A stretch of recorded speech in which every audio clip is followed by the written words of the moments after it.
So let me welcome you tonight.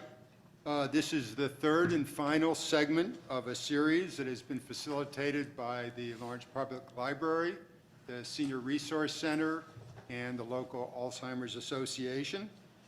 I'm Jack Altman. I'm the program specialist for the library's retirement boot camp program.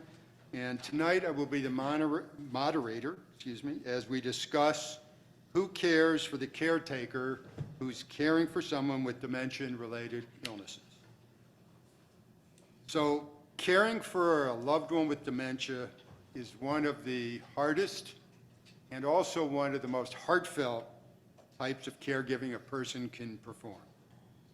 There are books, there are groups, there are resources to help you through this journey, but each experience and each person, both the caretaker and the caregiver and the friends involved, are different, making this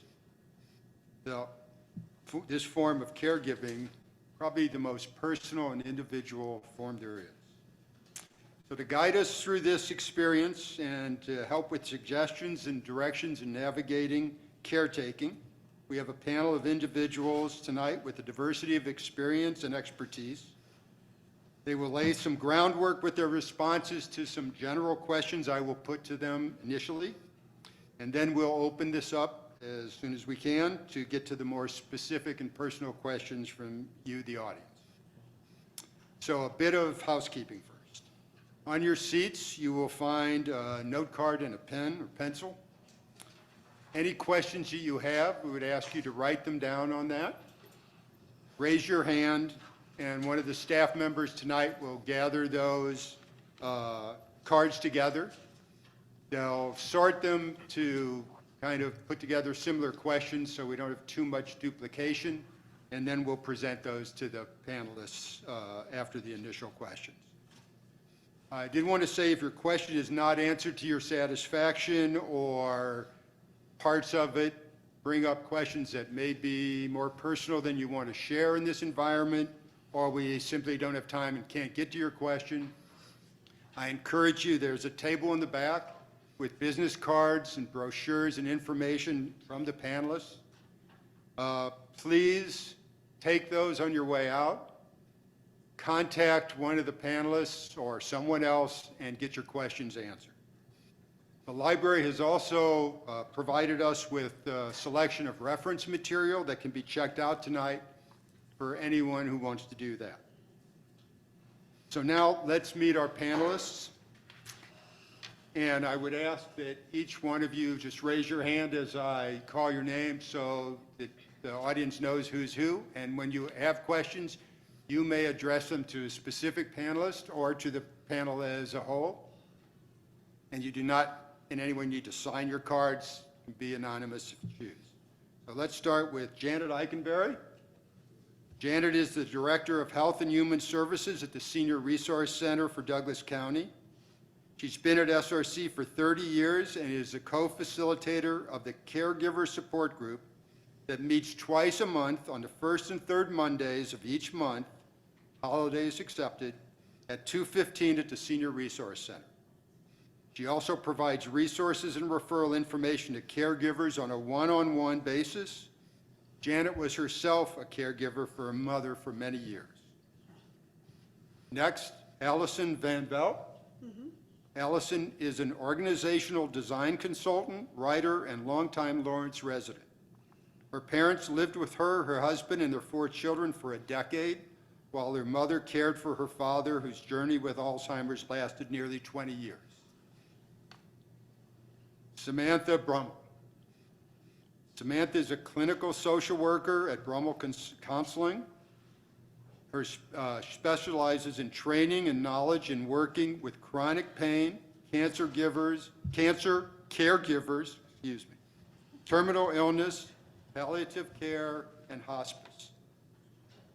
Sam has been working with Douglas County families since 2002 to assist with their caregiver needs, either by connecting them with resources to help care for someone at home, moving to a long-term care community, or helping families and patients advocate for their end-of-life needs.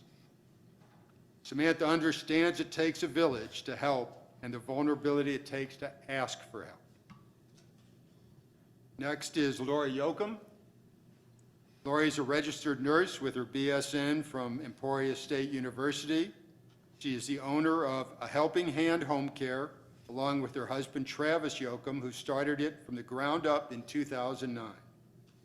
Lori started her career at 14 with her first job consisting of working in housekeeping and laundry department of her small Kansas town's long-term care facility and filing in laboratory at Onaga Hospital.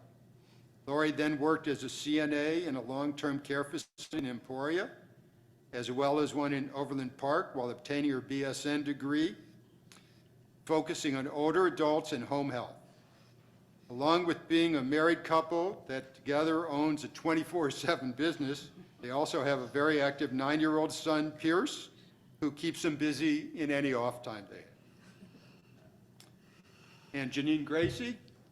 Janine joined Trinity In-Home Care as Executive Director in May of 2021. She holds a Bachelor's of Science and a Master's of Science in Education from the University of Kansas and is a Certified Health Education Specialist and Certified Prevention Professional. Janine has had the personal experience of moving her father out of the family home and placing him in retirement community living and assisted living. His recent passing at the age of 97 has given her a new perspective on the highs and lows of caregiving from afar and why she moved him to be closer to her.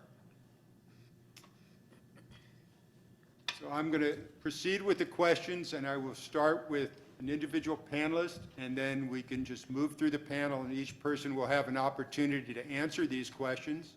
And I have mentioned to the panel that if everything that they were going to say has been covered, there's no fault or foul in saying, you know, this has been covered or I agree, and we'll move on, because the desire is to have as many responses to your personal questions as we can later on in the evening. So we'll start with our first question, and that is, panelists, please share some strategies for navigating a changing relationship dynamic. For example, children becoming caregivers for parents, or a person becoming a caregiver for a spouse or partner. And I'd like to start with Janet Ikenberry. Well, I think, I don't know, is my microphone working? Can you hear me? You know, whether it is a couple, a spouse looking after a spouse, or whether it's an adult child looking after a parent, the relationships are bound to change. And it really kind of depends on the nature of the disease for that specific person, you know, what shape that takes, so to say. And a lot of people are blessed with taking care of someone who is very easy to get along with, and others are not so blessed. And so I think at the forefront of every relationship in the family, keeping in mind if it's a parent, they're still your parent, whether that relationship feels like it's changing to you, you know it's changing, but to still respect them as your parent. They're always going to be your parent, so keeping that respect in mind. When it's a spouse, I think it gets particularly tricky because those relationships are so set. You know, usually one spouse takes care of this part of the, you know, responsibilities, and this spouse takes care of another, and suddenly one spouse is having to do everything plus take care of the other spouse. So it's tricky, and I don't know that there are any magic spells, you know. You just kind of have to feel your way through it and keep in mind that this isn't your loved one acting out, this is the disease that's taking place and changing things. Anybody else? Please. So for those of you that just came in, I can speak as a caregiver of a caregiver because my mom and dad lived with me when my dad had Alzheimer's. So she was the primary caregiver, and I kind of was able to support. I would say the one thing that I saw her do in terms of navigating that changing relationship, obviously she did a lot. She guided him through getting dressed, through getting something to eat, through bathing, all that. But she tried to maintain some things and continue doing some things that they just still like to do together. So she tried to just keep, so for example, they would take walks together, and she needed to lean on him because her mobility wasn't very good. And so he had the strength to support her, and they did that every day, was just walk up and down the street. And she needed the exercise, she needed him for that, and she made sure to keep that part of their routine. And also, she kept a little stash of cookies in the chest right next to to her chair in their sitting room. And the rest of us, I didn't really keep cookies in the pantry for the kids. So they had their own stash of cookies, and she would just get it out, and they would share a cookie together. And it was a very sweet pleasure that they could do as equals. I think the one thing I would add is the boundaries of knowing what your boundaries are as a caregiver for that relationship. If you are the child caring for your parent, I once had an individual said, I just can't change my dad's briefs. That's a good boundary to know and communicate that to others. And I'll probably say that a lot with the questions is boundaries. But just knowing where you have to say, no, I can't do this, and that's okay. Yes, and all I would have to add is just accepting them where they are. You know, as a nurse, kind of seeing the different scenarios that play out with our caregivers helping individuals in the home is, you know, it's hard to kind of let go of maybe what was and how you did things, but accepting that person's disease process for where it's at, and sometimes having to create a new normal it can be difficult to do, but it is definitely something that I see that helps our clients and their loved ones a lot. Well, I would have to try to bring up the end on this.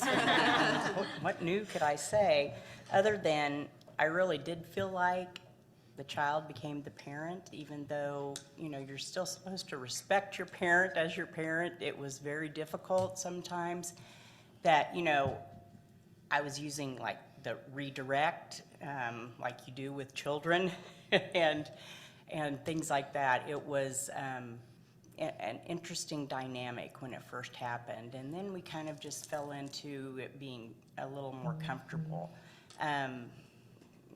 The unique thing about my father was that he had dementia, and we didn't know it. It was undiagnosed. And then when they said, oh, he has dementia, then we look back and think, aha, that's what was going on. So things started making a lot more sense. Wish we would have had that diagnosis before, but you know, another thing is don't shame. Just like children, you know, you don't shame children, don't shame the adult. I mean, you know, there's times where they miss their pants and they feel terrible enough, or that, you know, just bodily functions in itself, and just don't shame them. That is something that I've, you know, learned a lot about. Thank you. Next question. Sometimes people are unsure how to communicate their situation to the world around them and how to seek help. Share your thoughts about how a caregiver can open to building a support network of relatives and friends. And please include in that the friends of the cared for, who are sometimes a separate group from the caregiver's friends.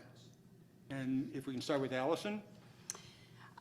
Well, I would say in terms of harnessing a support network, accept the help that people offer you. We offered to my parents when it was clear that they were having trouble living on their own. We tried lots of things. We tried getting them to move into a care facility, getting some in-house help for them. And finally, we offered that they move in with us. And that's what they accepted. They accepted that offer. And it was a great blessing to us for the decade that they lived there, and it was a great blessing to them, you know, in different ways. And we were happy to do it. We were glad there was something we could do. So I think that's one thing. They moved from Albuquerque to here, so they didn't have any friends at all.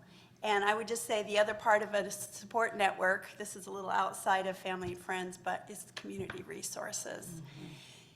Senior Wheels became my mom's way to get everywhere she needed to go. I had 4 teenagers at home, so I couldn't drive them everywhere they needed to go. Senior Wheels was there. And not only did they provide the transportation, they were friends. They became my mom's friends. So I would say that should be part of your support strategy. I think that, so I was also a medical social worker for years with geriatric populations and also a mental health provider now too, so I'm going to answer this in both ways. So I agree with Alyson relating to the community resources are huge. If you don't know, just pick up the phone and call Senior Resources or Jayhawk Area Agency and Aging and say, I'm struggling, what's out there for me? I have always found that to be helpful because maybe Senior Resource doesn't have everything and JAAA may. So that piece is great for community resources. And Brene Brown, you guys familiar with Brene Brown? So when I was going through graduate school, we heard her talk relating to fill your marble jar. So surround yourself with people that really do fill up your marble jar, not that just deplete it. Because being a caregiver, you're going to take all those marbles out, and you need people to help you fill those back up. So really surround yourself with people that understand what you're going through and also tell them what's going on. What else? I would just echo what they've said, but also what Alyson was saying about asking for help. You know, it's huge to be able to ask for that help, and people are there to give it. And sometimes you have to be specific about what you're asking for. You know, I've heard caregivers say, "Well, no one else in the family helps." Well, have you asked them? Well, they know I need help. You know, but sometimes if you say, if you could come in and sit with mom for a while I do such and such, or if you could take her out for dinner or whatever, if you could be specific about what you want help with, That's really good. I think that's important. That's really good. And all I would have to add is don't feel guilty, right? It's okay to ask for help. And that's why there's people out here like us that do these different, have these different organizations. But sometimes I feel like I've seen a lot of sons and daughters feel like they have to take on the world because this is their loved one and they don't want to, quote, burden other people. But that's what we're here for. And you don't know what you don't know. So it's just because it might be your mom or your dad or your aunt, or it's not yours to bear alone. There's all of us out here that can help. And so I would just say, don't feel guilty. It's okay to ask for help. And if you have the means to have someone give some respite care that you pay for, if you don't have friends or family that are willing to do that, by all means, pay for some time so that you can go to get your hair cut, or you can go to dinner with a friend, or whatever it is that you need to do. I think it goes without saying, you've heard it before, but if you can't take care of yourself, you can't take care of anybody else. So make sure that you use those resources that we've talked about and that you'll see on that back table to get you some help for some respite care. Yeah, if I could add one more thing. In the support group, it comes out a lot, especially when a spouse is taking care of a spouse. They're reluctant to ask their kids for help because they know how busy their kids are. And, I like to remind people, having helped take care of my mom and my dad before he passed, I consider that a gift that I received, being able to do that. Our relationship changed, but it also deepened. And so, right. Instead of thinking of it as burdening your kids, think of it as giving them the opportunity to give back to their dad or their mom. Thank you. And as we're going to see, a lot of these questions are going to have overlapping answers, but I think each time we're delving a little more into the meaning of what this takes. Third question, caregivers fatigue is well documented as a big challenge for caregivers. What are your thoughts about the signs of burnout and how can a caregiver prevent it? what tips can you offer to establish a good self-care strategy and boundaries at the beginning of caregiving rather than emergency measures once burnout has started? How does one understand and address the feeling of frustration and resentment in a healthy way? And if we can start with Samantha?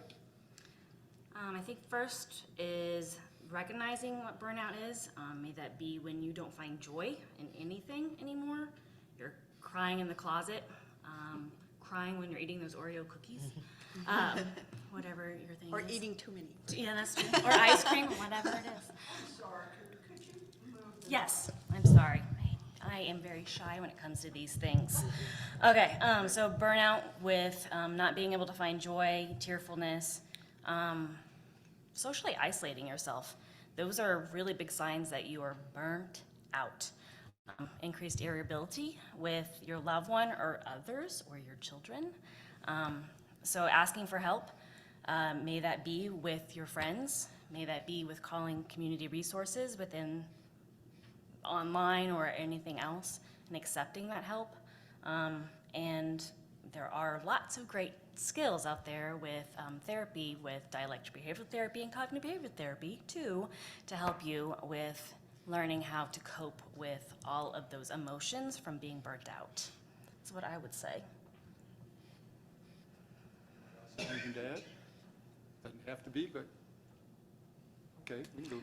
Well, I can just tell you what my mom did, is she made sure every week, maybe every day, she did something that she loved to do. She made sure that she was always doing something that, I was gonna say that brought her joy or just brought her like pleasure. She liked to get her hair done. And so she arranged every single week, Senior Wheels would come and get, she and my dad, she would bring my dad along, that would work fine. They'd go and she'd get her hair done, and then they'd walk, to one of the stores nearby downtown, and they'd have lunch, and then Senior Wheels would take them home. And this happened every week, and she loved it, so she did that. And every night when my dad went to bed, she stayed up late reading and writing emails, because she loved to do that. And she got that in every day. That was her private time, her quiet time every day to do that. He was in bed and nearby, but she wasn't paying any attention to him at all at that time. Yeah. Yeah, I think that's hugely important to remember not to give up everything that you love. If you can find a way to find the time for your hobbies, or I think your mom was brilliant. She just intuitively knew that she needed to find some joy in her day. So it's very important. Move on to the next question. When you have confirmed that your loved one is declining or has been diagnosed as declining, what are the considerations about bringing in outside care, and how can a family caregiver smooth the transition to in-home care? And we'll start with Lori on that one. Well, this one is kind of ironic that I would get this one, because I get this a lot in the home care world. So a lot of times when we're called out to do an assessment for a loved one, they're already reached burnt out phase. So I would say do it well before you reach burnout phase, right? And that goes back to not feeling guilty to reach out to someone, calling and just seeing, can you, do we do an hour? Can we just come out once a month? I think sometimes individuals think it has to be all these hours of care, and it doesn't have to be intrusive.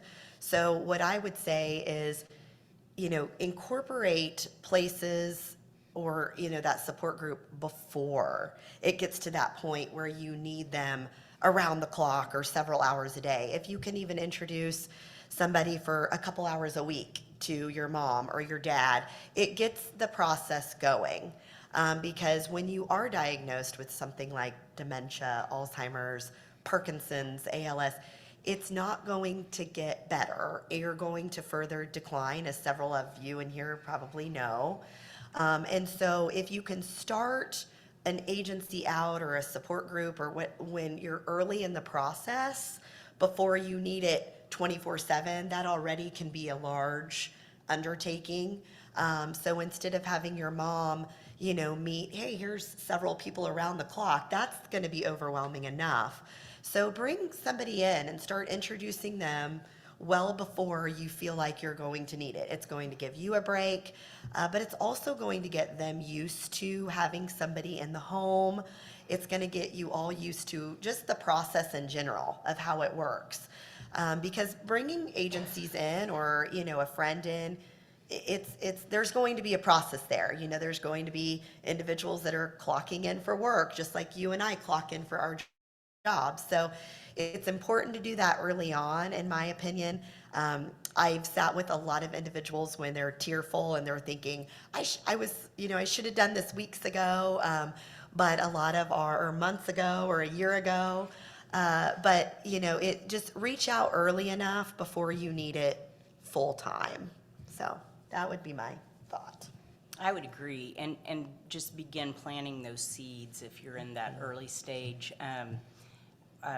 My mom passed at 81 and my dad was 83. So he lived a good 14, 15 years, without mom. But so housekeeping, he would run the vacuum, but the bathrooms, maybe he didn't really like to clean that much. And so we suggested that maybe a housekeeper could come in and, that would be something that would help them get used to somebody coming in and doing those kind of housekeeping duties, just that light housekeeping work.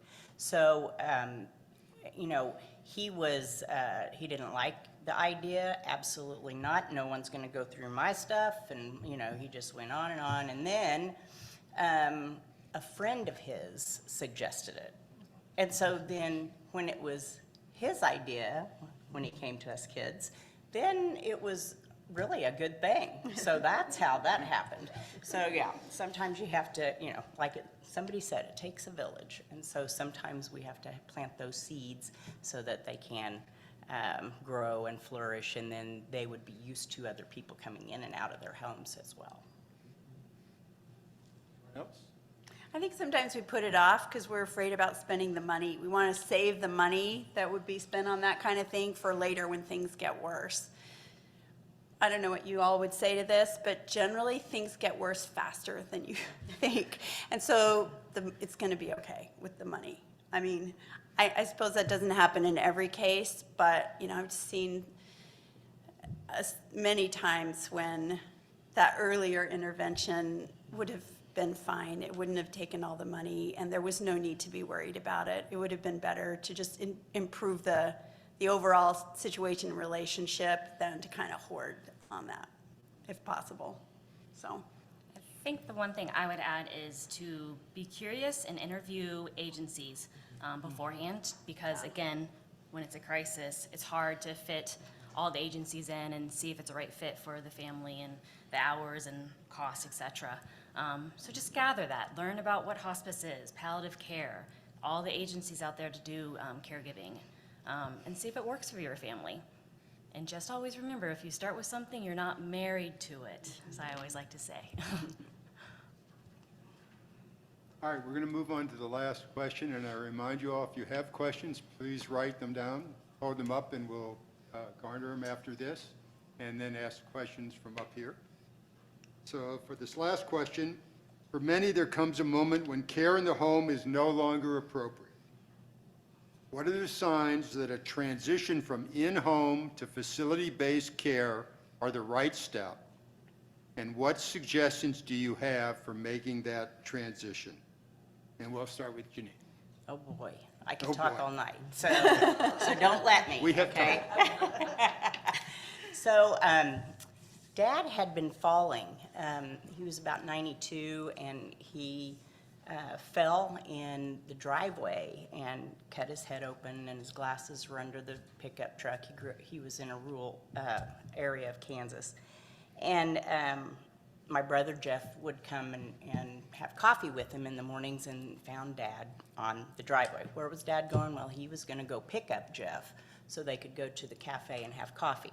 Getting the keys away from Dad was very difficult, let's just say. He did drive up until last summer. He probably shouldn't have been, but we did what we could. We actually took his keys, and then he had an extra set. So, so then we figured out, okay, if we're gonna do this, we've got to take the car too, not just the keys, because he was pretty resourceful. But things started kind of happening, and I had a friend who called me and said, Janine, I drove by your dad's and I saw a ladder against a tree, and I looked up and I saw boots, and it was your dad trimming limbs. And I'm like, okay, yeah, we're gonna have to have another talk, you know, but sometimes it just wouldn't stick. He was just a stubborn farmer, and he wanted to do what he wanted to do. So us kids got together and decided, all right, Dad, this is what we're gonna do. You're in your own home right now, and we realize that it's really comfortable, but at some point, you're not gonna be able to stay in this home. So we want to take a long weekend, and let's make some appointments and go to some different places in the area so that you can choose where you wanna be. And that gave him the power then, in terms of, we were just bystanders. He was the one, you know, like asking questions and that type of thing when we went and interviewed. Then, you know, when we came to a decision that that was the one he liked, then he got on the waiting list. And the cool thing about that waiting list is if they called tomorrow, he could say, hey, I'm just not ready yet. And he's still at the top of the list, so that when another opening comes, then you know, that he would be able to say no or say yes. So it was about a 9-month process to get him in this retirement community, and he absolutely hated it at first. I'd say, Dad, let's go down and make sure that you're dining, because you bought the dining. It's kind of like a college kid, you know, it's like, eat in the cafeteria, come on. Well, I don't like to go eat with those old people, he would say. And I was like, oh, hon, I mean, we've got to get you acclimated and get you social. And so gradually it worked. His neighbor was 102, and she would have a little glass of wine at 5 o'clock so that all the other people on the floor would go and have a glass of wine with her. And so then they'd go eat. So that's kind of how we moved him to the cafeteria. So we weren't so lucky, though, when he got COVID last summer and was actually moved to a different town for a hospital bed, because there were no beds in the place that he, you know, the retirement community was. And so then they didn't have assisted living for him when he would move back, and so we had to choose another place and another town, and that would be moi. I brought him to Lawrence, so he was living in Sumner County and Cowley County area south of Wichita, and so then he had to come up to Lawrence. Well, he loved Lawrence, loved where we placed him in assisted living, but he was getting the care that he probably should have had, you know, before. And he didn't have a choice at that point, because there was no choice after COVID. I mean, you ended up where you ended up. And luckily it was just like around the corner and down the street from me, so I was able to go and be with him quite often. So there are different scenarios, but don't take that power away from your loved one when it comes to looking at facilities. Let them choose before they have to, or before we have to put them somewhere where they are not happy. I think, you know, what I work with a lot is with the facility conversation is just knowing what's out there. Not everybody in this room, it may not fit every single person that they even have to move to a facility. We're all going to have different situations, just like our loved ones are. Dementia and Alzheimer's, of course, is much different, and there might be obviously scenarios where you have to move, but doing that research of A, what facilities are out there, and B, you know, don't just take the tour, right? Ask those hard questions. What I see a lot in the home care world, because we provide one-on-one care wherever it is. So we go into the home just as much as we go into facilities. And that isn't really widely known. I think that a lot of us, if we don't do it every day, you think you go into a facility and they're going to take care of everything. That is not how that is. It may be for some once in a blue moon, but if you have a loved one who is falling and they're wandering, I probably get 10 phone calls a week about these scenarios where I got 3 just today, where we have somebody with dementia that is wandering into somebody's room at night in an assisted living. Can you come out and do overnight care? So it's important to remember that just because, and there's a time and a place, you know, everybody, again, it's different scenarios. You might have a situation where you do have a loved one that isn't safe to live at home anymore and home is not the option. But it's important to know what the facilities can do. If you have a loved one who has dementia and is only getting an hour a day at home, and now they've had a couple falls, do we move them from the only place that they know when they're only getting an hour a day into a facility? Is that going to make it better? It's not really going to make it better. They're still going to fall, and they're probably going to fall more because now they're moving into an environment that they don't know at all with dementia. So again, there's a time and place for facilities, but I think it's really important to remember or to go and ask, hey, if I have a loved one that starts getting up at night and is requiring assistance, what's your next step?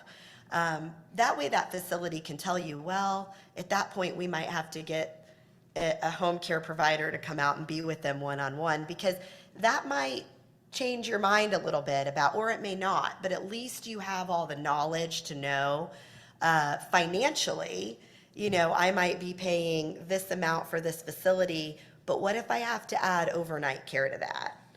What if I have to have, I mean, we go out and do 24/7 care in assisted livings, just like we do in their home. So it's important to remember that facilities are great, your home, the home is also great, but you've got to ask those hard questions, you know, and if you don't know, you know, call someone like us and ask, hey, do you go into facilities too? Or what kinds of things do you see? So for me, that talk, it's a lot of education and educating yourself when you take the tours at those different places. I think I would add that for the transition piece of knowing when it's time, is the big one is, are they safe? And everybody has a different definition of that. But really, if they're falling a lot, if they're going back and forth to the hospital, if they're wandering outside and you are making mac and cheese, that's just not safe. There's a lot of great technology out there to alarm you. But if you're not resting because you are always worried, that's a really big sign too that I need either help to come into the house, or let's look at facilities and understand what my options are. If one does go into a facility, utilize those care plan meetings, people. Utilize those. That's where you know what's going on with the team, having worked in one for many years. So I think that it would be my pieces of advice for that one. Yeah, and also the boundary might be the trigger. So for example, we talked about what would trigger moving my dad finally into a full-time care home.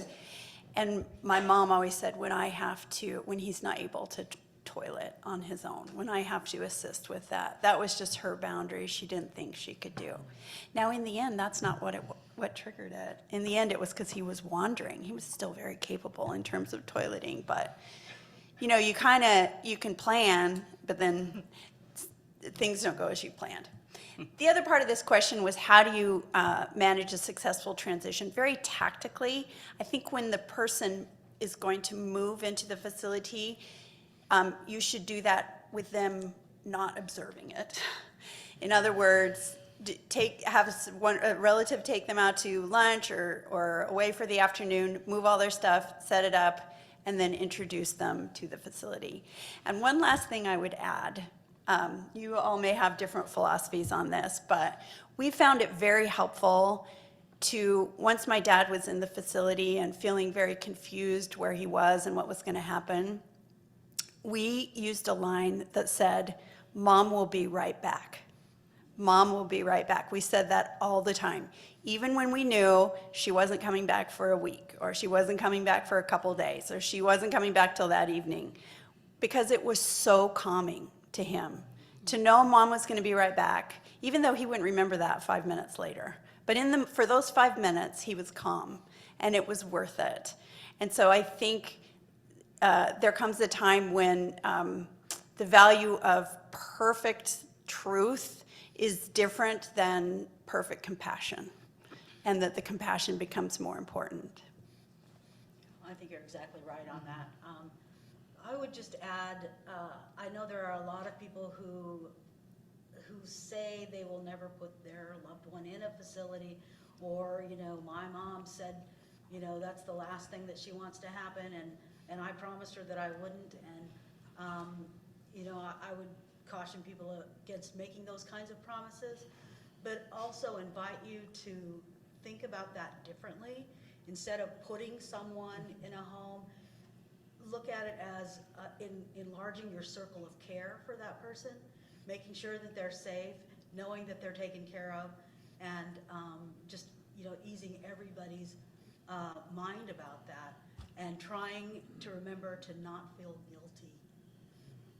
If you're, especially towards the end of that process, when someone is really fighting that, remembering a lot of times that, as a parent, if they were the parent that you remembered from earlier on before the disease took place, typically they don't want you to stress. They don't want you, to be exhausted and worried.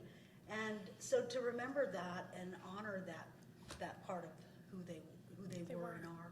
Yeah. Good, thank you, Pam. Questions we have that we can gather up? Anyone have any questions they've written down? Ah.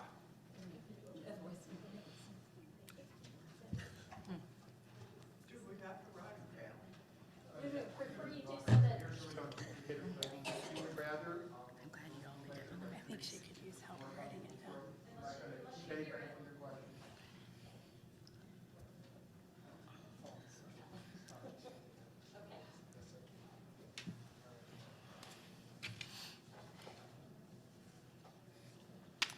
All right. Good question. What is dementia, and how do you know that a person has dementia? Whoever would like to start. Anyone? That's Lori. Let's ask the nurse. So, first of all, obviously, if you really do feel like your loved one or someone you know has dementia, you definitely want to call your physician, call a neurologist, set up those consultations.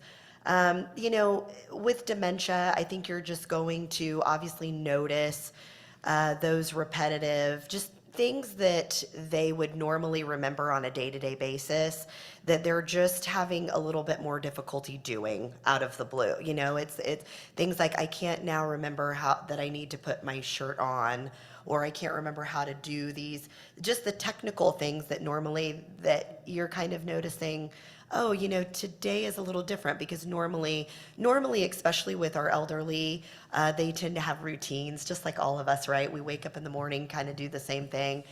When that routine starts not maybe making sense completely to them from A to Z, that's kind of when I think it's time, hey, let's, to make an appointment. There, obviously, your physician then would go through a series of different tests to actually diagnose someone with dementia or Alzheimer's. But I think just that early detection, if you have a thought that something's just not quite right, I definitely make an appointment to go and have them evaluated. Right. How do I talk to or convince my loved one to accept having a helper come in? He's sure he doesn't need help, and I can do everything for him that he needs. I think that's just fear, and I wouldn't confront them, but I would just gradually introduce help into the home, like we had mentioned a little bit earlier. Dad was adamant no one was coming in. We have clients that we've had to really work with at Trinity and Home Care. There are some clients that they don't like to change their caregiver. Well, some of that is dementia as well. The change portion is not well tolerated, and so sometimes that change has to be gentle and kind of graduated, if you will, and also just that whole, this is who has to come into your home, or there may not be help available, because we're so low. I think everybody would agree that caregivers are difficult to find these days. So it takes a special person, and, if one caregiver doesn't work out, really, that's when you change another, to another caregiver that's coming into the home. And we can do that. We can move people around. But it's just it's a process, and it's change. No one likes change, and especially those with dementia. I thought a good strategy you shared earlier, or maybe you could derive a good tactic from what you were talking about earlier, is to have a friend or another relative suggest it rather than you. Or maybe you could even say, I've hired a caregiver to help me. I need this help. I know you don't need help, but I do. I think you have to get creative here. Yeah. I definitely do, I agree. Yeah, I I would- would agree, tell them that this is, I know you can get by, but this is gonna ease my mind, and this is gonna be such a huge help for me. Yeah. If you'll accept this help. I'll be able to spend more time just talking with you or playing a card game if I have someone else come out and do this work. Yeah. This comes up a lot in our world, and I've witnessed a lot of sons and daughters, and I think it's great, of them just saying, Dad, I know that you think I can do it all, but man, it would really help me, actually. It would really give me some peace of mind. I would really like it if you would just do this. It would just, even for a couple hours a week. And then they kind of go, oh, okay, well, gosh, I didn't really realize you did need some help. So it is that child kind of saying, Dad or Mom, this would actually really help me. And it's actually really kind of a thing to witness, because you see that parent going, oh, okay, because normally as sons and daughters, we're just going in and we're taking care of everything, and they just think you're Superman or Superwoman and you can handle it all. So when you kind of let them know, hey, man, this would really help me out, Dad. Can you just, it's kind of neat to see that conversation fold to go, oh, okay, well, that's fine then, and then before you know it, it'll be an hour a week or a couple hours a month of some respite. Please share thoughts about how caregivers can learn proper technique for handling the physical demands of caregiving of a person with mobility limitations. I would definitely think that asking your doctor or your loved one's doctor to order a home health would be very beneficial to teach you those techniques, and also working with some of these lovely agencies as well. And caregivers, their staff can teach us as caregivers too of how to transfer people a little bit safer with the gait belts, etc. To learn those tricks. It's home health that would, or what about occupational therapy? Home If they- health is home health. PT, physical therapy, Oh, okay, got occupational it. therapy, nurses, social workers, speech. Did I leave anything out? So you just have to, if your doctor diagnoses it, it's more likely to be covered by insurance. Medicare, Yeah. yes. Use your Medicare benefits. That's why we can have the Medicare talk now, but use your Medicare benefits, because they will come out as, physical therapy, occupational therapy. They'll show you how to, safely transfer someone, or, what different equipment can we get into the home to help with those transfers. How to So- change a bed Yeah. when a person is in the bed. Yes. All that kind of stuff, yeah. Yes.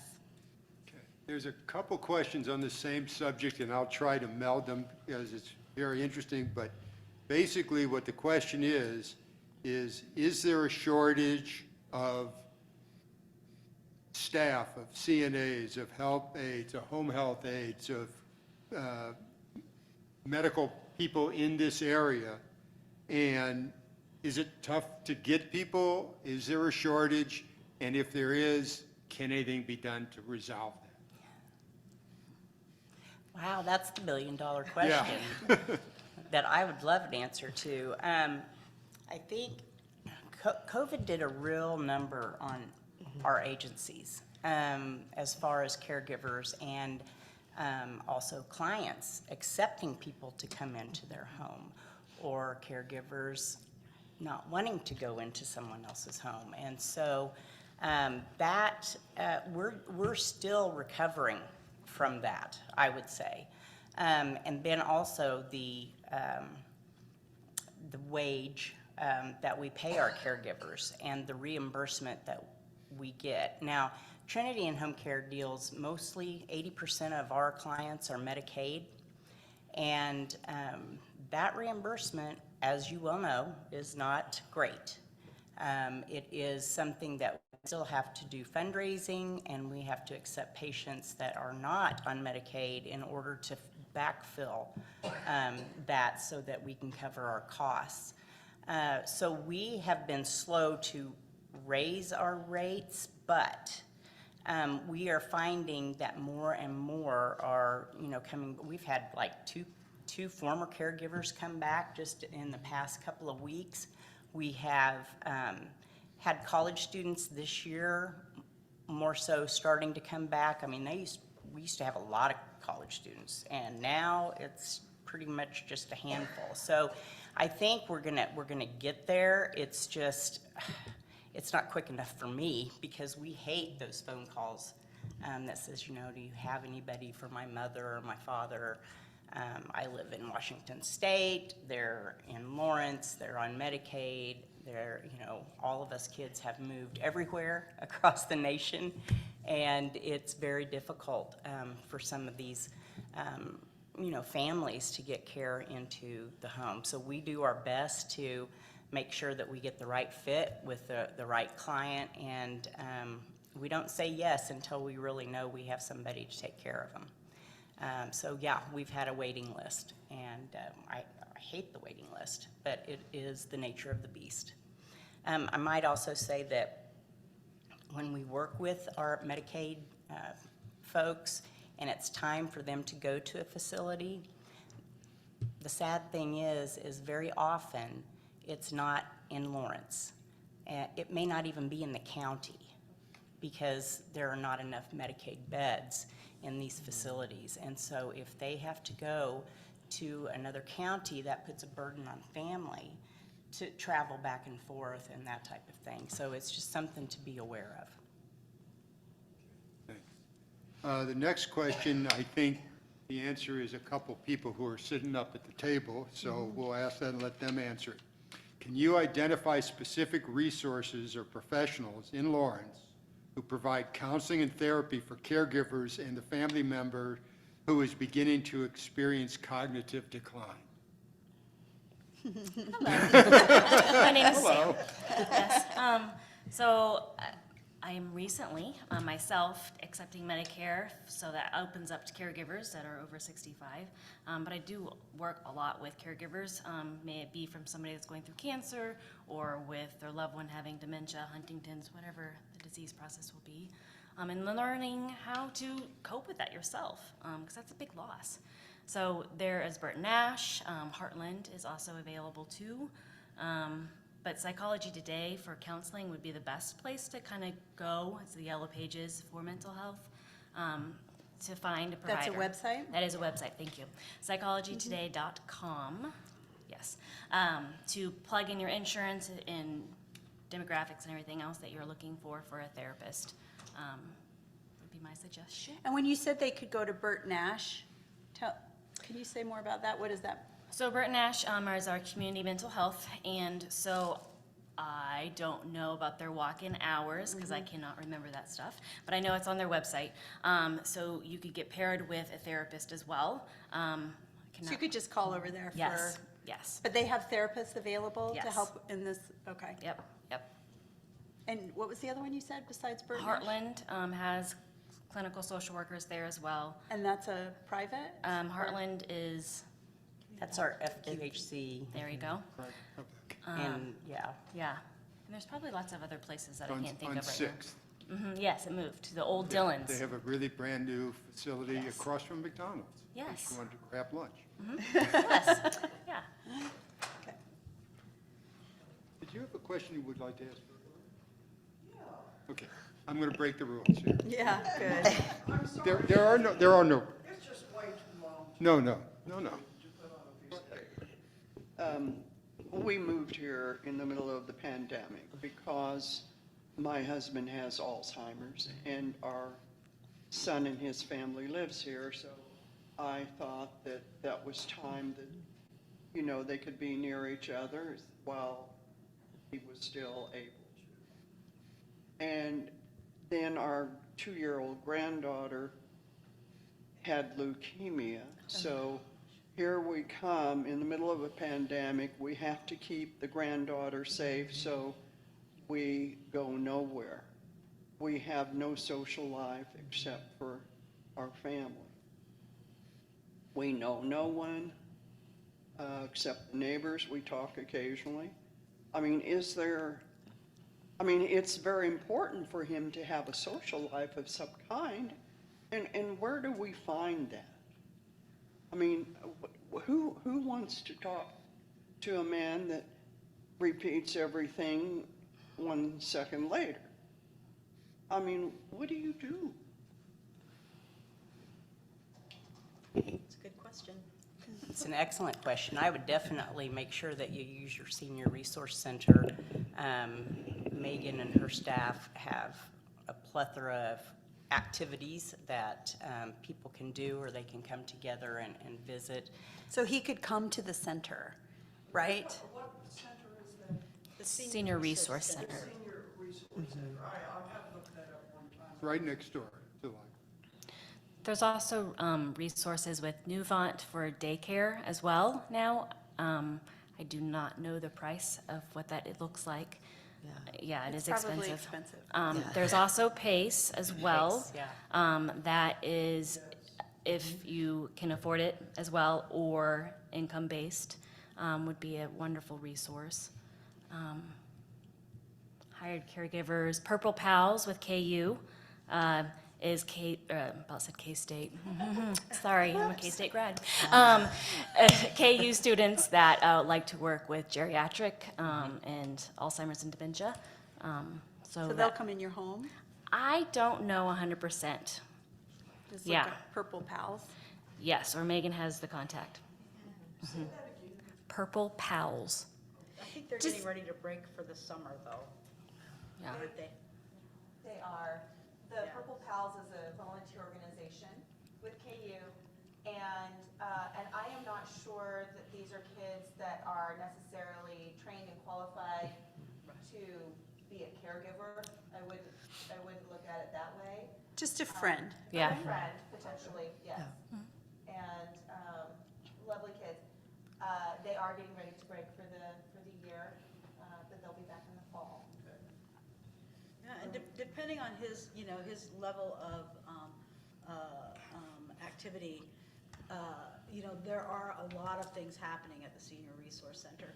And we have a newsletter that lists all that information, and I'm sure we probably have some here, maybe? I did bring the newsletters with us, but I would be happy to sign you up for our newsletter. And so, there may be some that would be appropriate for you to come with him and participate together. I would encourage you to look at that. There are also things, in our newsletter, we list some of the partnering agencies that also offer activities like the Osher Institute and the public library, where a lot of things happen. But it's also like, he wants to go with me everywhere, even to the doctor's Yeah. appointments. I have no Right. space. That's Right. typical. Yeah, And I understand that. the only time I do is when he's taking a nap. Yeah. I would, You need some respite. Yeah, Yes, you you need do. some respite, and never underestimate just, you know, we have clients that we see just like that, where you need to go get your hair done or go to the grocery store, and you know, and it's okay if they repeat themselves and we have the same conversation. It's okay. That's what our caregivers do, and we enjoy it, and there's activities that we can do, or we can just sit and hold someone's hand in silence, or we can you know, do different things that they're used to doing while that person goes out and goes to the store, because you need that break too. It's important to have those boundaries and take that time and have some care. And So as we talked earlier, you might ask one of your kids to do that. I don't know if they have to protect your granddaughter, but remember, you talked earlier about having a regular time every week, maybe, when a family member could come in and chat with him and have the same conversation 20 times while you do something that you love to do or that you need to do on your own. And remember that it's not going to be easy when you do start that process and that routine for yourself, but give it time. You 'cause might feel you might feel guilty. guilty. Yeah. You may cry and eat some Oreos, just like we were talking about, but allow yourself that time, because it's important. I don't think he understands that I need some help. They won't. No, he's not gonna understand. He thinks he's okay. Yes. yeah. Yeah. The person that you leave him with is the person who can deal with that. Yes. You just take the time, and they will figure it out, how to help him, distract him. Okay, I'm going to take another question written, and I see some hands, and I'll get those next, because some of the people did write them down, so I want to try to get to as many as I can. What's the best way of getting help from siblings who don't want to, or how to mitigate their resentment if you have it for them? Well, I'm the only daughter. I have 2 older brothers. Okay, so my oldest brother is 15 years older than I am. He's 75, and when Dad was in South Central Kansas, Dad just wore him out, having, you know, I need this, I want this, I need to have you come over and do, and he was, you know, dealing with some things on his own, and it's very difficult. I mean, you know, you've got seniors taking care of seniors, and it's, you know, it was tough on him. And so when we had the opportunity to move him, that was one of the reasons why. Had another brother that just 10 years older than me, has some severe neuropathy in his feet, and he just doesn't move well, and so he really couldn't take care of Dad or run the errands and do the kinds of things that Dad needed to have done, take the taxes to the, you know, accountant, things like that. And so siblings, it's sometimes difficult, but you have to kind of put yourself in their shoes as well. And you know, if you're the only daughter, a lot of times you get. You might be able to divide and conquer, like one sibling does more of the physical care, another sibling maybe takes on the financial matters and the books and handles that. That works especially for siblings who live further away. Some siblings just don't have the capacity or the mental health or the physical health to do it. And this is where your love needs to be abundant, as you said, and just serve maybe without their participation as much, and try not to feel too much resentment. Are there other strategies for overcoming the resentment you might? I run into this a lot, and if you've asked them a couple of times and you're not getting anywhere, you may just have to accept that they're not able to meet that need for you and your loved one, and reach out. That's where that village comes from, of resources, friends, neighbors, etc., to see if they can help. Maybe they can help pay for things. You never know. If they can't do anything else. Yeah, I'd be willing to write a check to help care for Dad, but I can't do anything else. Accept what they can do. Yeah. Okay, one of the questions, have any of you used doll therapy, or do you have tips for doing so? Like DOLL? DOLL. I don't know. You know, giving them a baby doll? Yeah. Yeah. Oh. Kim back here took care of her mom. She was a caregiver. Do you want to tell about? Hang on a minute so we can get a microphone because we're live streaming. Actually, I used to work in the Alzheimer's neighborhood, is what we called it back in the day, and I didn't know what that doll was, but we'd always give the doll actually to a lot of folks, and it really did calm them down. I had to not feel horrible about it because as a social worker, I'm like, oh. Like you feel like you're deceiving them? Yes, but it really did help to calm because it's just a natural movement to go back and forth. And to have the opportunity or the feeling that they're serving, that they're taking care of someone else. I think that brings us all greater joy. Sorry, Kim. Yeah. Great. I was like, no. That's why we see too in a lot of the care facilities these days, or just you see that therapy dog that they have. We see that a lot, and that's something too, just something calming that gives somebody with dementia also a purpose. If they feel like they're taking care of that, just like the baby, because chances are, maybe not all of them, but just like Kim's mom, she had Kim at some point, that gives her comfort, or gave her comfort. So things that they can think back to, because usually with dementia and Alzheimer's, right, it's things that they remember not today or yesterday, but further back in their life. So that can be very comforting to them with those tasks. It was recommended to me, and I went online to look for any sort of protocol for how to introduce the doll, or just also to manage everybody else's feelings about giving my mom a plastic or fake doll. Sure. Yeah. And there really wasn't much. So. A good resource too for that might be possibly the Alzheimer's Association. I did. Did you call them? Okay, okay. They have just, if anybody wants to know this, they have them in their Alzheimer's stores.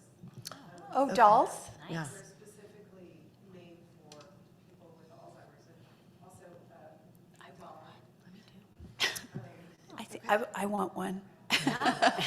I'm waiting for grandbabies. but I just wondered if there were any sort of evidence-based protocols for that sort of therapy.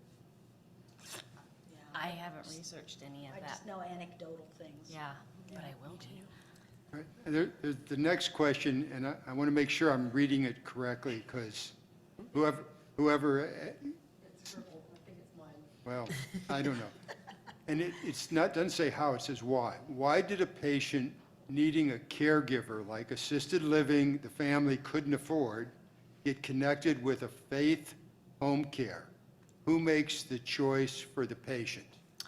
I would love to answer this. Go, you get your love. There's a company that I know called Faith Home Health. I think they provide home health, like PT, OT, speech, but I think they also, I don't know what their faith-based is, but I think so. Not anything with faith, because I don't really know that company directly, but I would say with anything, leaving here today, just know that it's your guys' choice, okay? My own dad, my own father, who I was just talking to the other day, I talked to him twice a day, every day, and I said, Grandma, I think it's really time that she needs to be on hospice. And he says, well, she already is on hospice. And I'm thinking, okay, I didn't get called, like I wasn't a part of this. I mean, so I said, who did you choose? And he says, well, we don't choose, the place just has it there. I said, no, it doesn't just have it there. I mean, this is under her Medicare benefit. And he says, well, they gave us the option of using who we have in-house. There is no in-house hospice anywhere, okay? These are companies that just like home care or home health or hospice.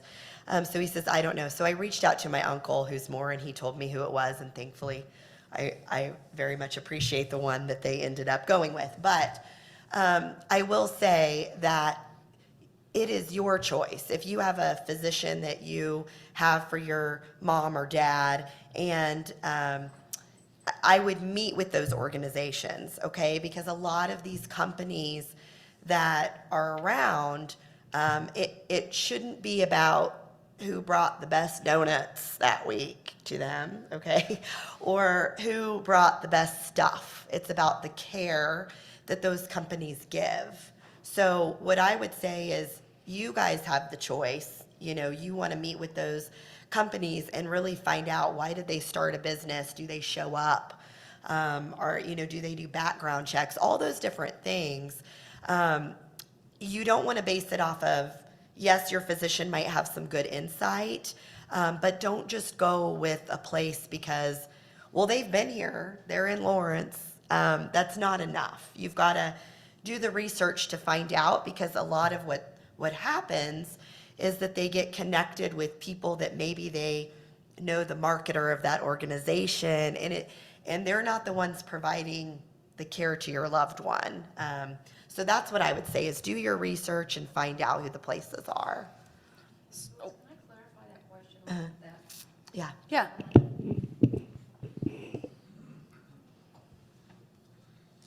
Okay, mine is relating more to a person who was in the hospital. And then when she was discharged, somehow somebody simply made the referral. The family had no idea that they were going to need, they don't know Right. any of these resources. Personally, I have tried to share, another person has tried to share.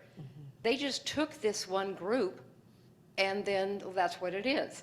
It's like, reach out, you know, let people know, and that's what I'm saying. If your doctor or your neighbor says, well, this is the one, you know, and it's not the one for you. Right. How many times do you have a doctor simply give the patient, this person with the Alzheimer's? Like, They should, that's what I'm curious. you know, you would expect that a home or the hospital or whatever would offer the decision maker a selection of choices. That's surprising that they did not, because that's good practice for a social worker or someone in a social worker role to connect you with a range of choices so you can explore those individually. It is a standard of care to give choices at discharge. However, families may not be there at discharge, and it happens a lot. And Okay. it's hard to catch the physician, it's hard to catch the social worker. So I always say advocate for yourself. When they go into the hospital, if I need Nancy to be here when the doctor comes or the social worker to plan. Sometimes insurance does dictate that you've got to go, and that's very unfortunate, but it happens a lot. So just if you go with, let's say, Lori's group, if she offers home health and you don't really enjoy them, sorry, Lori, you always can say, no, thank you, let's go with Let's change. visiting nurses. It's paperwork on the other side of it, but you don't have to be married to it. Yeah. And that's the biggest thing, is reach out to those. Even after they've started, it doesn't matter. No. It's still your choice. If you have them and that wasn't something that you wanted, they can send it. You know, you just simply call the doctor and say, hey, I would really like to.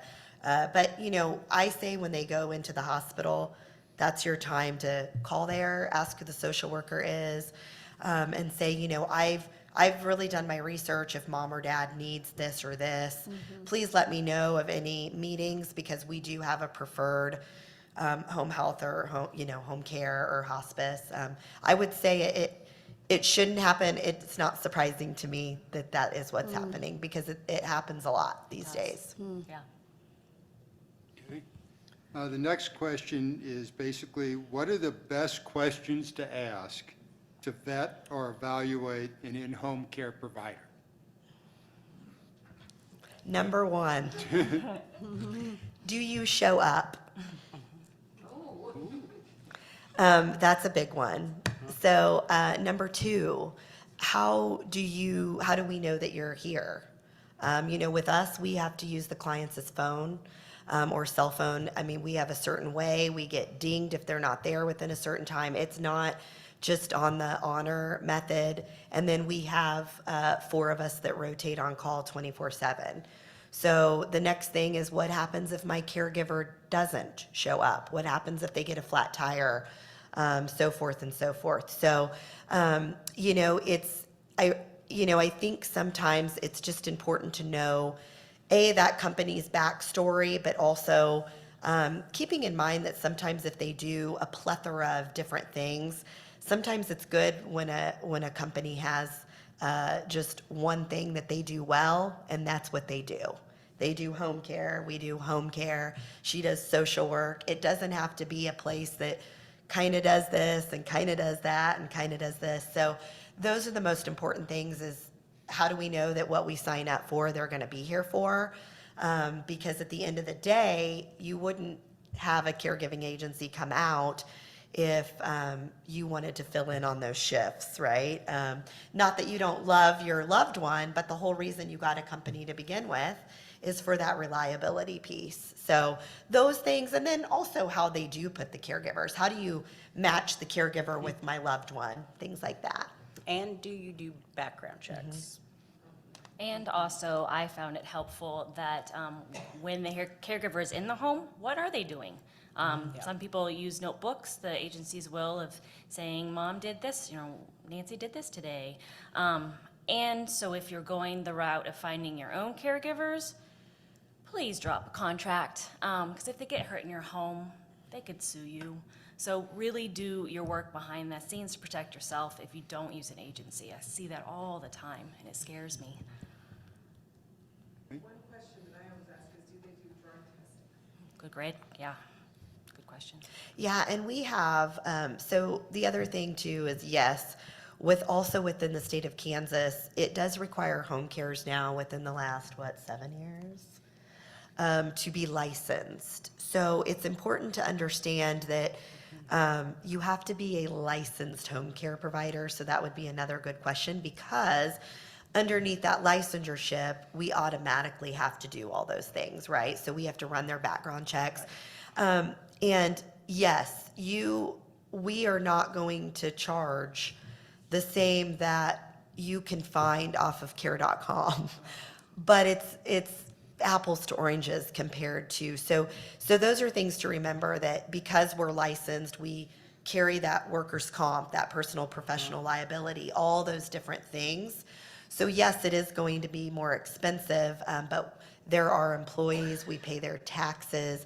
You guys aren't having to do any of that. So that's another important thing to remember, is make sure the place is licensed and accredited, because then we have to do all those extra things. Where does one find out if they are, so you can do your own little background? You can call KDHE, Kansas Department of Health and Environment. It's in Topeka. Good luck with that. No. They should know, but that is our licensing board, or KDADS. And you can go on the website Yeah. and find out if a company is licensed. So there's two different types of care. There's agency directed, which is what we do. Like you said, we pay them, we pay their taxes, we do, everything, background checks, which are, that cost as well. And then there's self-directed. So let's say Mom has a friend who wants to pay to come take care of her. Well, maybe it's a new neighbor that she doesn't know very well, and then they can come in. And there have been horror stories about people, just financially abusing that person, as well as, just physical abuse, that type of thing, because that, they're preying on that person. So self-directed gets a lot of attention in our Kansas legislature because it's cheaper, all right? And you can pay whatever, and they think that it has a lot more control because the person is hiring who they want to hire and they pay them, okay? That's not, maybe it works sometimes, but there is definitely, There's a greater risk. there's a huge risk of your loved one getting taken. So make sure that you do your due diligence and make sure that, your loved one is being taken care of by someone who really works for an agency. Just, let me get to this one other question. Just on one personal note, it's just a little scary to me that 7 years ago you didn't have to be licensed, but Yeah. that's a whole nother issue. Yes, it is. There's one question here, and it's really a statement, but it kind of leads to a question. And this is about driving issues. And the person says there's a form at Kansas DMV website that can be submitted that gives a person 30 days to get their doctor's approvals to drive or take a written or driving test, or they would lose their license in 30 days. Broader than that, taking somebody's driving privileges or car away is a big issue. And maybe you can address some of the, I'm not sure of the legality here, maybe you guys could address this specifically, but just addressing that issue. Well, my brother even went to the police department in the community Dad's retirement village was in, and they said, we can't do anything. It's up to you guys. Now, if he's in a wreck, and that's what we were worried about, is God forbid that he gets in a wreck, kills himself or someone else. I mean, that was huge. His last escapade was actually he went to Brahms because he liked Brahms, and then he came home and hit a mailbox post with 3 mailboxes on it, and then drugged the post all the way back to the retirement community. And so they could hear him coming. And they had been wondering, when he was going to stop driving, and we tried, like I said, he found the keys, the other keys, but it really, unfortunately, is up to the family. Yes. Well, wait, but it sounds like, according to this statement, a family member could submit this form to the DMV. I'm not sure who submitted this, and Yeah. I don't want to necessarily embarrass somebody for doing it, but apparently there is a form that you could do. And I guess If the you other have question concerns. is, Not that that's the best way to handle it with your Right. parent, but yeah, that's the and question. Is it's- this the it- best way to handle it, or is if it? maybe it's a worst comes to worst kind of. Yeah. But Dad went to the DMV and had to renew his license at 96, and they didn't do any kind of testing. They renewed it, and he looked at me and he says, "It's good for 6 Oh, years." my goodness. No. Where does he drive? No longer. I think it really helps to get your doctor on board. If you can keep from being the bad guy and Yeah. let the doctor be the bad guy, Yeah. a lot of times that will work. But AARP has a great website that devotes a lot of attention to taking the car keys away. Yeah. And strategies for how to make that easier and different options for transportation, et cetera, a lot to think about. But as Jack said, it's a huge deal. No, It's it is. huge, especially here in the Midwest. And so, yeah, it's a tough one. And Having the family be a united front, but again, if you could keep from being the bad guy, Yeah. do that. yeah. To add on to another hot topic, I was watching the news, I think, a couple of weeks ago, and there is now a firearm life plan that also talks about how to talk to your loved ones about taking guns out of the house. So I perked up and sent that to my social work friends, because it's another important piece of the puzzle to make sure that we're all safe. Yeah, that's huge. We have time for one more question. Is there someone from the audience I can read?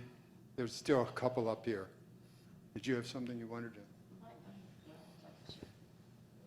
Mine's just an add-on to what you're saying, because it's a favorite story, that with my mother, Dad had already passed on from Alzheimer's, and my mother didn't want to quit driving. Mom was afraid of going broke. She had plenty of money. All that my sister and brother-in-law did was turn off or unhook the engine, whatever that's called. They said, "Mom, your car engine's broke down. You need a new car. It's going to cost you $10,000. She wasn't going to spend. And the same thing happened with her oven and her stove. They were doing all they could to care for her as her dementia was going worse, but she was there. And then she kept, she'd leave things on. And they flipped the electric switch. And they said, "My gosh, that's going to cost you $5,000 to put that back in with the counter." Well, that was a It good. depends on who That all- was a tactic to keep from being the bad guy. That's right. To let it She be was an not going to spend the external- money. She didn't Yeah. have it. Okay, we're getting to the end. Let me see if I can find one more here that that we haven't really covered. One of them is a fairly simple question.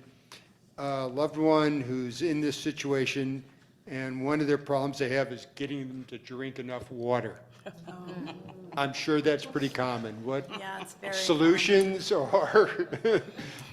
I was actually doing therapy with somebody this week, and so every 5 minutes I would pick up my water. They would model it. So just also putting that out there for you, if you want your loved one to drink water, just model that behavior. And it's surprising how often they will do the same thing that you're doing.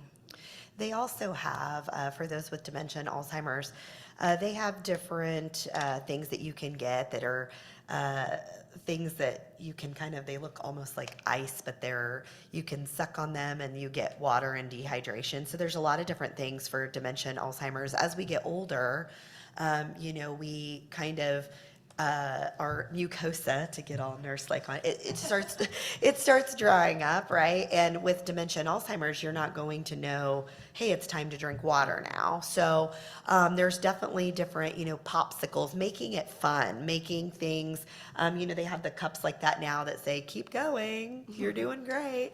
But there's a lot of different things for dementia and Alzheimer's that actually exist out there now. And that I could probably, if you guys needed that information, just sync up with me, because I don't know the website offhand, but there are things that you can buy for things like that too. That's good. I think that's about as much time as we're going to have for this evening. As I mentioned earlier, if you have additional questions, please grab the information in the back and pursue it with any of the panelists up here. First of all, I want to express our thanks to the panelists who joined us this evening. Thank you very much. I also want to thank all the people that made this possible, which is the library, SRC, Alzheimer's Association, for bringing this to you. And also, finally, want to thank all of you, many of which are caregivers or will become caregivers, for having, coming here and getting questions answered and looking toward your own situation. That's a great sign.